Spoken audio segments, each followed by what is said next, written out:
Hey everyone, this is Gnogat, and today I wanted to bring you a video for the new ban list effective October 27th. This is not going to be a reaction video. If you want to watch a reaction, there's more than enough YouTubers out there. I've seen the list and I've discussed it with my testing group, and I wanted to have more of a discussion about it because most people love this ban list because it's just floodgates and we all hate floodgates. But there have been concerns about this ban list and I wanted to address them. But I think a lot of these concerns could have been easily addressed if we had more communication from Konami. Now, we see in Genesis that they actually do communicate and it's very, very well received. So I hope they bring it back to the TCG. I think they tried it once and then they dropped it, but just having some thoughts from what they want to do with this ban list, I think would help a lot. If we look at other card games, like for example, this is a Hearthstone patch net. Now, don't run away. Let me cook here. I just want to show you how it looks in other card games. We have the dev commenter here at the top, and they say that we are addressing power and play experience outliers. I think these are the two pillars of game balancing. Power and play experience are both very, very important. A lot of people focus just on the power and balancing part, like all the decks, like the strongest decks have to be hit and such, but play experience is very important as well. And this ban list is a great example for that. And then they also say these changes are primarily aimed at reducing the speed and prevalence of single turn blowouts. So that's their goal with this balance patch. And I think if Konami told us the goal of this ban list, which was just funnily enough, single turn blowouts, then I think that would have helped as well with some of the complaints. Now, back to the ban list. Of course, let's just talk about the reptile in the room, and that is Amino Habakiri.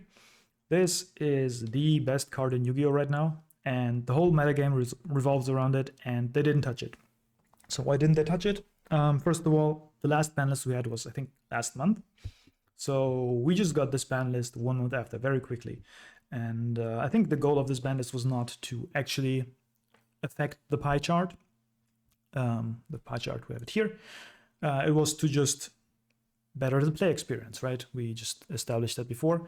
And I think they have an eye, 100% they have an eye on Mitsurugi, and something is going to get hit hard because that card has the meta in the chokehold. Now, if we look at the pie chart, we have pretty decently diverse looking metagame. We have Yami, Dracotail, and Mitsu all pretty close in representation, and then we have Mitsu Yami. Now, this was a bit of a later discovery, and I think this is probably the best deck right now. And the way to combat this was actually made because it was a way for Yami and Mitsu, both losing to Debaria, to have another avenue to go through. So if you get called Synchro, you can go Rituals. If you get called Ritual, you go Synchro. Now, Debaria got banned, so that is no longer relevant here.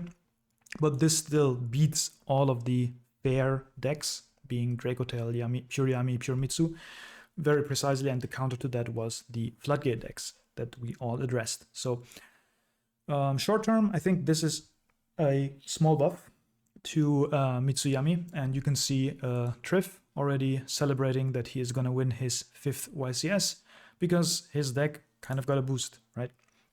But Mitsu also got a hit, and if you look at this here, we have the barrier statues and we have Fossil Dyna. Now, let's talk about these later. Fossil Dyna was obviously the floodgate of choice for Mitsu. You just make a Gallant Granite, search it, normal summon it. So we ban it, right? But that does not do it because Gallant Granite can search any rock. So you could also just search the barrier statue. So we ban the barrier statue too. But then we can just make Flame Banshee, and that adds a Pyro. And Pyro is this barrier statue. So we ban that too. So now we have banned the barrier statues that are accessible directly via rank 4 Xyz. And I think that was the goal. You have more floodgates, of course, which require extra steps. For example, someone commented that you could go Exeter Knight into Fiendsmith combo, into Aerial Eater, send Dark Barrier statue, send the Dark link up into Abao, revive the Dark Barrier statue. That is a lot of steps to get a Dark Barrier statue in a Mitsurugi meta. So you can decide whether you want to run that combo. I sure know my answer, but that's just that.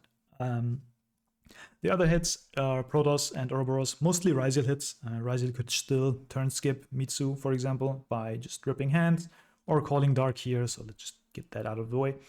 You can still run the other Arch Nemesis card, but again, that does not work on its own, right? You need to put a reptile on the board somehow to pop the reptile, or put a beast on the board to pop the beast and to call beast, and then Yami can't play. The only thing that Eschatos is doing is it's a dragon, so you can just rank 4 search that and lock Dracotail out of the game. And we have Mjolnir here, and Mjolnir is obviously for the K9 decks, especially Crystron, which just made Omni negates and then locked you. I think Crystron without a turn skip is not really that good of a deck. It's very Glass Cannon, I feel, because all your interactions are on the board, right? So if you Dark Ruler them, for example, all you have left is the trap, which does not do it against most of the decks. So that is why we did what we did here. And for D-Barrier, a lot of people said we can just thrust into something else. And again, the point of this was that we have floodgates that work on their own. So of course you can thrust into Featherstorm and lock your opponent out that way, but you need a Wind-Winged Beast monster for that. So Ryzel could make Castel, put this, but they have to put 2 more resources into that floodgate. Yami could go Fuko, but again, it puts 2 more resources into that. I think that was the goal, just not having a single card that could beat you. Before that, if you play the hand trap deck against one of the FTK decks, you generally should have a good matchup, but if they have the thrust, and they just thrust for the D-Barrier against Dracotail, for example, then they don't even have to do a combo. They just set the D-Barrier and that is it, right? So that is why D-Barrier was the single trap card to get out of the way here, whereas Featherstorm is still here. Now, don't get me wrong, I would love for Featherstorm also to be banned, but they didn't do it because it doesn't work on its own. I've also seen comments about this card, which also floodgates the majority of the metagame, but again, level 1, Water, Aqua. I don't know off the top of my head how to search this, but it sure isn't a rank 4 Xyz that just grabs this. Now, one floodgate I would have loved to have addressed besides Featherstorm is Ido, or other cards like that, or just Sanctifier.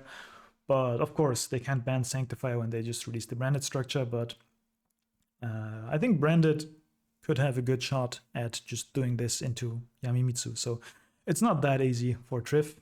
Let's see how he does it. But yeah, that is basically my thoughts on this ban list, which I see as a bonus ban list. I think we are very surely getting a ban list in the regular schedule, and that it will address Mitsu for sure and other stuff besides it. But that is it for the discussion. I hope you liked it. I hope you have some takeaways from this. I would love for you to leave a comment, like, subscribe, and maybe join the Discord. We can talk about Yu-Gi-Oh! There. But that's that, and I'll see you next time.